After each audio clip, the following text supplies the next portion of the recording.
Mesdames et messieurs, bonjour à toutes et à tous. Bienvenue au journal. Au lendemain de la célébration de la fête de l'armée, une autre tradition a été respectée aujourd'hui.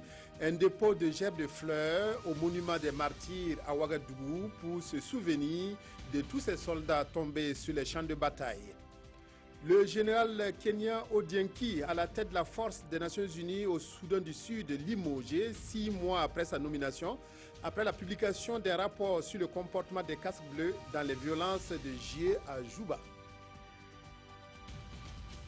Ainsi, au lendemain de la fête des forces armées nationales, célébrée dans la sobriété, une autre tradition a été respectée ce matin, un dépôt de gerbes de fleurs au monument des martyrs. Ainsi, les militaires burkinabés, par ce geste, honorent la mémoire de leurs frères d'armes tombés sur les différents champs de bataille. Issa Kafando, Moumouni Soubega.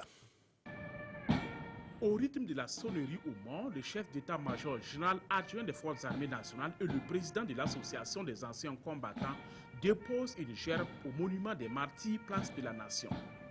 C'est un symbole qui honore leurs frères d'armes tombés les armes à la main pour défendre l'honneur et la patrie. C'est dans le cadre de la fête des morts que nous commémorons nous aussi. Notre métier est très dangereux et le monument est mort est là, en pleine ville, au milieu de la ville, pour rappeler à tout le monde que le travail que certains frères font pour la liberté de nos compatriotes et même plus loin, la liberté hors de nos frontières, est très dangereux. Ils sacrifient leur vie. C'est vrai que pendant très longtemps, on n'a pas eu d'action de guerre directe, donc on n'a pas eu de morts.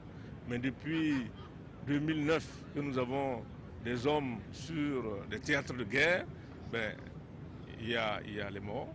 Et nous les honorons. Officiers supérieurs, militaires de rang de toutes les composantes de l'armée et anciens combattants sont tous mobilisés pour honorer leurs devanciers. Une tradition que les forces armées nationales du Burkina sacrifient chaque 2 novembre. Hommage aussi aux femmes battantes, celles qui se sont mobilisées un 27 octobre 2014 avec à main leur spatule pour dire non à la modification de l'article 37. Une cérémonie leur a été dédiée hier par la coalition Burkindi dans le cadre de la célébration du 2e anniversaire de l'insurrection populaire. Reportage Urbain Sommet, Vincent Tiendrebego, Oumar Zombri. Femmes insurgées, femmes battantes. Au moment où la nation commémore l'an 2 de l'insurrection populaire d'octobre 2014, une cérémonie est dédiée à ces femmes qui ont consenti un sacrifice au nom de la liberté, de la démocratie au Burkina Faso. Le 27 octobre 2014, l'on s'en souvient encore, spatule en main, elles avaient bravé l'interdiction pour effectuer une marche contre le projet de modification de l'article 37 de la Constitution. Les femmes ce jour-là, je ne sais pas quel est l'esprit qui les avait animées, mais on était tellement, même face aux forces de l'ordre, on n'a pas pu repartir en arrière, on les a tenues tête. Et ça c'est pour dire à la femme sa valeur, combien elle est importante dans le processus démocratique non seulement, mais pour le développement même du Faso. À cette cérémonie, une mention spéciale est faite à 2 d'entre elles. La femme politique Saran Sérémé, représentée ici par sa fille, et Safiatou Lopez, leader d'une organisation de la société civile. Chaque Burkinabé a un mérite dans cette lutte-là. Chacun a lutté. Vous voyez même les commerçants, vous savez les jeunes commerçants. Voilà pourquoi je dis souvent qu'il faut tenir compte des petits. Parce que c'est la masse. Parce que c'est eux qui peuvent faire bouger les choses. Quand ils disent qu'ils ne sont pas d'accord, là ils sortent. Et quand ils sortent, même les grands ne sont pas beaucoup. Si vous dites, parfois on minimise les jeunes, on minimise ceux qui n'ont rien. Mais au Burkina Faso, il faut se détromper. Parce que ce ne sont pas ceux qui ont l'argent là qui ont la force. À l'assistance, Safiatou Lopez affirme que le président du Faso porte une attention à leur cause et devrait recevoir leurs différentes responsables ce mercredi. 4 infrastructures qui donnent une fière allure à la ville de Kaya dans le cadre du 11 décembre ont été financées par la Loterie nationale burkinabé. Il s'agit de la Maison de la Femme, de l'Auberge de l'Appelé, de l'Agence de la Loterie et du village artisanal. Le coût de ces réalisations, 3 milliards de francs CFA. À plus d'un mois de l'événement, une visite de terrain a été effectuée par les responsables de la LONABé. Reportage à Kaya, Yacouba Gamene, Estelle Judith Assogba. À quelques 40 jours de la tenue des festivités du 11 décembre, le directeur général de la LONABé et les autorités régionales s'imprègnent de l'état d'avancement des travaux. Sur l'ensemble des sites visités, ce sont des ouvriers en plein chantier qui s'activent pour livrer les infrastructures dans le délai. Les plafonds sont faits, il y a les pavages de la cour. Donc pratiquement, c'est deux aspects qui restent sur tous les chantiers qui ne sont pas livrés. À la Maison de la Femme, les travaux consistent à la réhabilitation de l'ancien bâtiment, à la construction de magasins de stockage et d'une salle de conférence. Au niveau de l'agence de la Lonabé, c'est un bâtiment R+1 extensible à R+3. À l'auberge de l'Appelé, 2 bâtiments pour hébergement et un forage. Le village artisanal comporte une 60aine de stands avec un forage et des aires de séchage. Le coût des investissements s'élève à plus de 3 milliards de francs CFA. Je suis vraiment satisfait de l'état d'avancement des chantiers que nous avons visités ce matin.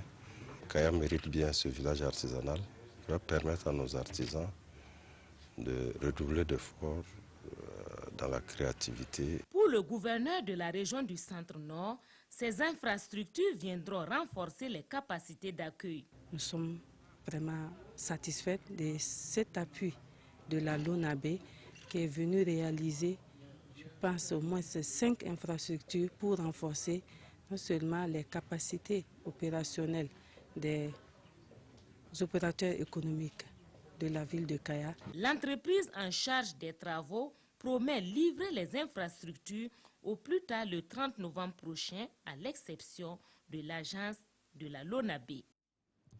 Les médecins regroupés au sein du syndicat des médecins du Burkina se sont rendus ce matin au ministère de la Santé pour remettre leur plateforme revendicative à leur ministre. Une plateforme revendicative qui comporte 4 axes dont les principaux sont les conditions de travail et la carrière des médecins. Reportage Pawadro Janzongo, Estelle Judith Assogba.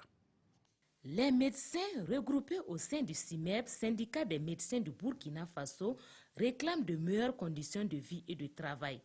Ce matin, ils ont déserté momentanément les formations sanitaires et hôpitaux pour se rendre dans leur ministère de tutelle. Objectif, transmettre leur plateforme revendicative qui comporte 4 grands points. Le premier axe, c'est nos conditions de travail. Nous estimons qu'il faudrait très rapidement équiper les hôpitaux, très rapidement revoir les normes en ressources humaines, en personnel. Mais aussi, il faut faire en sorte qu'il y ait une pharmacie hospitalière dans les hôpitaux. Au niveau de la rémunération de nos indemnités, nous avons estimé qu'il n'est pas normal qu'un médecin qui passe 8 à 13 ans à étudier après le baccalauréat ne puisse même pas avoir 300 000 francs comme rémunération et qu'il soit obligé de travailler 24 heures sur 24. Autre point de revendication, le statut particulier. Nous estimons que l'aspect manquant de ce maillon-là est la fonction publique hospitalière pour nous consacrer un statut particulier, de sorte à ce que nous puissions avoir une flexibilité dans la gestion des ressources humaines de la santé au profit du malade.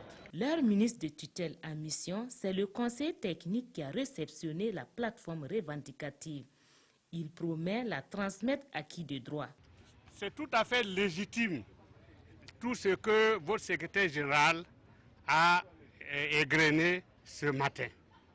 Et je vous rassure que je transmettrai fidèlement ce qu'il vient de dire à qui de droit pour que des actions soient entreprises pour soulager un tant soit peu les conditions d'existence des médecins que nous sommes, vous et moi. Ces médecins regagnent leur formation sanitaire tout en espérant que leurs revendications auront un écho favorable.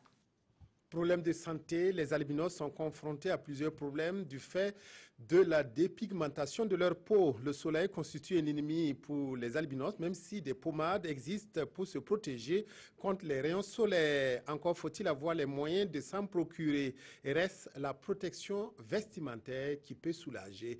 Reportage Idrissa Warga, Kadouro Menki. On m'a dit que c'est en consommant le sumbala, le poisson, le taux couché qu'on a cette tâche. Pourtant, j'ai suivi le régime, j'ai traité en vain. Peau claire, peau fragile ou peau à problème. Ouo Koulibaly nous raconte là son périple sur le traitement de la peau de ses enfants albinos. Un traitement qui n'a pas produit l'effet escompté puisqu'elle ignorait le vecteur responsable de ces taches disgracieuses.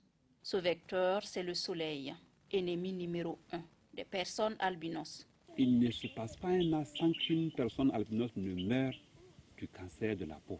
Les crèmes peuvent aider. Les crèmes ne résolvent pas totalement le problème, mais ça peut atténuer le coût du soleil. Malheureusement, ces crèmes sont très chères. Ce n'est pas disponible sur la place du marché. Il faut toujours commander, il faut bénéficier des dons. La meilleure protection, c'est la protection vestimentaire. Il faut donc s'habiller conséquemment en portant des vêtements longs et des chapeaux à large rebord pour produire de l'ombre sur le visage. Une habitude vestimentaire pas toujours facile à supporter. Tu peux même pas t'habiller comme les autres filles, quoi. C'est la mode. Il y a des habillements, si on décortique le dos là, si toi-même tu vois, tu es contente. Mais non, on ne peut pas porter ça. Donc on se contente de ce qu'on peut porter. Si le choix entre se mettre à la mode et s'exposer au soleil ne souffre d'aucun débat, ce n'est pas le cas lorsqu'il s'agit de chercher sa pitance quotidienne. À cause de mon travail, je suis obligé de rester au soleil. Je suis chef de ménage. Je nourris ma famille grâce à l'agriculture. En cas de maladie ou autre besoin, je tire mes revenus du champ. À mon avis, il est moins contraignant d'être albinos homme que femme. La femme, si son mari ne la comprend pas, elle ne pourra pas rester dans le foyer. Charlotte Milogo, mère de 3 enfants, tous de teint noir, est victime de cette incompréhension. C'est difficile. On ne peut pas avoir les mêmes horaires de travail au champ à cause du soleil. Les albinos font partie de la grande famille des personnes vivant avec un handicap. Les railleries ne manquent pas non plus à leur égard. Certains disent que ma maison est pleine d'odeurs d'albinos. D'autres nous traitent d'aveugles. Et puis maintenant, gagner mari, même c'est un problème. Quand il vient vers toi, là, même s'il fait 2 jours après, là, tu n'as pas vu femme dans le pays, là. C'est albinos ça tu veux. Ce sont les sorciers. Ah, sauf au 8 éléments. Donc ça fait que tu fréquentes beaucoup de gars sans te rendre compte. Mais si tu t'approches à côté de lui et puis elle est en train de fuir, il commence à fuir de toi là. Même tu peux comprendre que la personne a peur de toi. Autre problème commun que les albinos partagent, c'est la faiblesse de la vision. Un handicap qui n'est pas sans conséquence sur leur rendement scolaire. Selon le président de l'association burkinabé pour l'intégration des personnes albinos, l'État burkinabé consent un effort pour la prise en compte des besoins spécifiques des albinos, notamment dans les programmes de l'éducation et de la santé. Nouvelle occasion pour les acteurs culturels et touristiques du Burkina de renforcer leurs capacités par l'entremise d'une formation. Un atelier s'est ouvert ce matin pour contribuer à dynamiser et valoriser la culture et le tourisme burkinabé. Les participants sont formés sur leur rôle dans le développement de ces secteurs. Ibrahim Sombier, Abdul Rasmane Zongo. Booster le tourisme et dynamiser la culture dans les communes et régions du Burkina Faso, voilà la mission assignée à ces acteurs du domaine qui, pour l'occasion, verront également leurs compétences étoffées.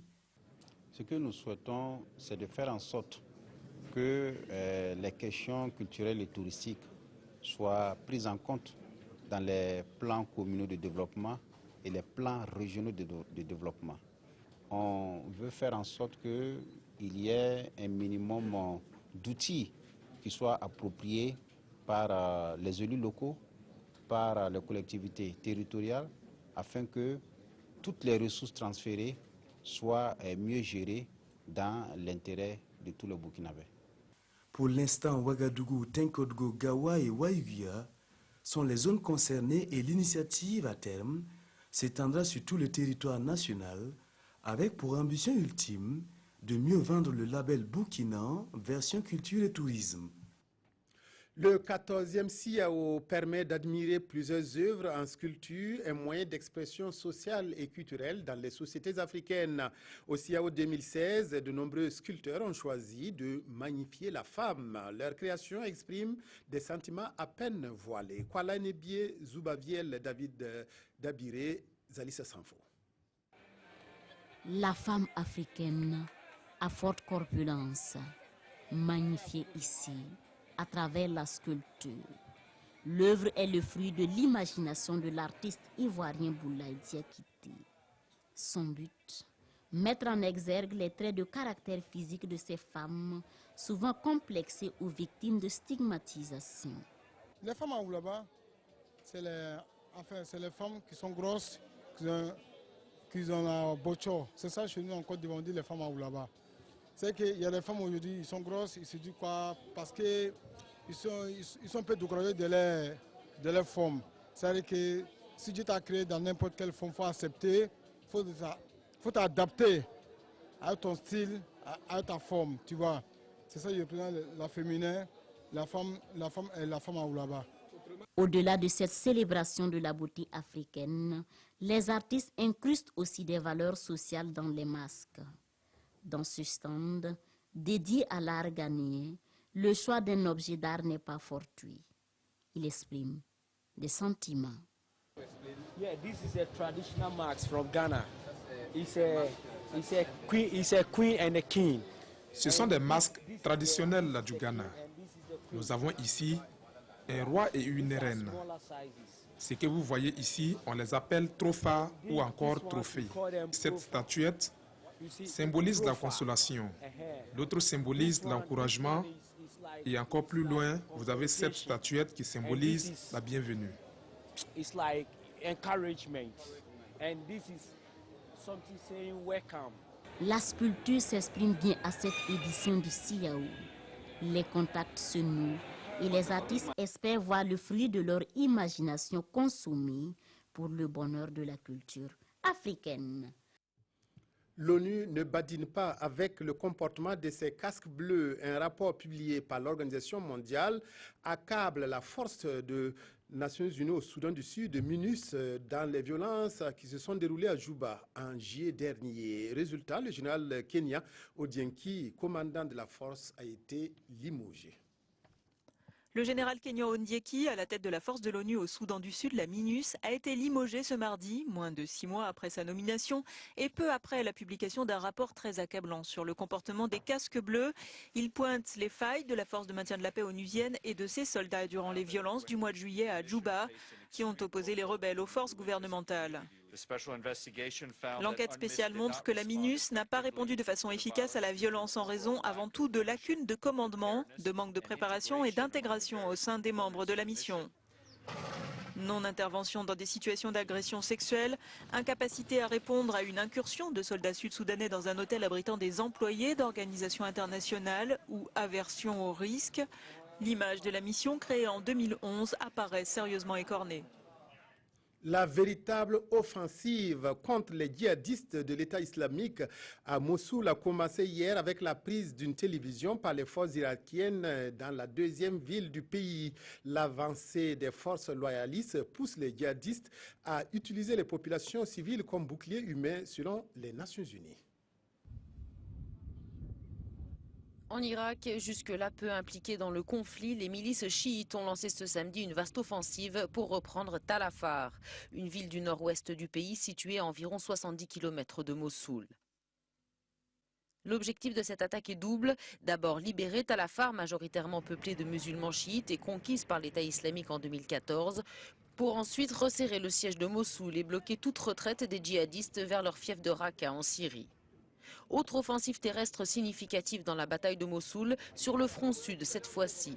Après des bombardements aériens incessants ces derniers jours sur Al-Shoura, les forces armées et la police irakienne ont réussi à repousser l'avancée des djihadistes et à leur reprendre la ville. Sport cyclisme, la 6e étape du 29e tour cycliste du Faso, longue de 134 km, couru entre Paille et Bobo Dioulasso ce matin, a vu la victoire de l'Érythréen Bewit Haïlé. Il a franchi la ligne d'arrivée après 3h16 minutes et 50 secondes à la vitesse moyenne de 40,846 km/h. L'Érythréen enfile le maillot de vainqueur d'étape, mais le maillot jaune revient au Burkinabé Aruna Ilboudo. Nous reviendrons en image sur les détails de cette étape, la 6e, avec nos envoyés spéciaux dans nos prochaines éditions. Au troisième jour de la semaine, nous retrouvons Tobom Evelyne Dabiré pour la première revue de presse. Les journaux, comme on pouvait s'y entendre, reviennent largement sur la commémoration de l'an 2 de l'insurrection populaire. Pour la mémoire des martyrs, la nation rend hommage aux victimes ou encore la nation célèbre ses héros et réclame justice. C'est en ces termes que les différentes parutions de ce 2 novembre reviennent sur la commémoration des 2 ans de l'insurrection populaire au Burkina. Un hommage national rendu au pied des ruines de l'Assemblée, écrit Notre Temps, qui relate le déroulement de la commémoration. Une marche de la place de la Nation à l'ex-Assemblée nationale, puis le discours officiel prononcé par le ministre en charge de l'administration territoriale et un dépôt de gerbes, poursuit l'observateur Palga. En plus, un boulevard et une place ont été dédiés au peuple insurgé du Burkina, écrit aujourd'hui au Faso, qui explique « Le boulevard France-Afrique a été rebaptisé boulevard de l'insurrection et la rue jouissant l'avenue Pascal Zagré est désormais la place de la résistance au putsch du 16 septembre. » Pour l'observateur Palga, cette commémoration est un devoir de mémoire. Un devoir qui doit être perpétué car cette épreuve est un patrimoine commun à tous les Burkinabés qui doivent se l'approprier, déclare le président du Faso dans Sidoya. Le quotidien d'État relate ensuite en intégralité le discours du président Kaboré livré la veille de la commémoration nationale des journées de l'insurrection des 30 et 31 octobre 2014, de même que le journal Le Quotidien. L'Express du Faso fait une analyse de ce discours du président et estime, par rapport aux différentes revendications sociales, que, même si Roch Kaboré n'a pas raison, il a dit la vérité. Pour ce quotidien, qui rapporte les propos du président, on ne peut pas partager ni revendiquer quelque chose qu'on n'a ni produit ni créé. Fin du journal. Merci de votre aimable attention à la RTB. Excellent après-midi.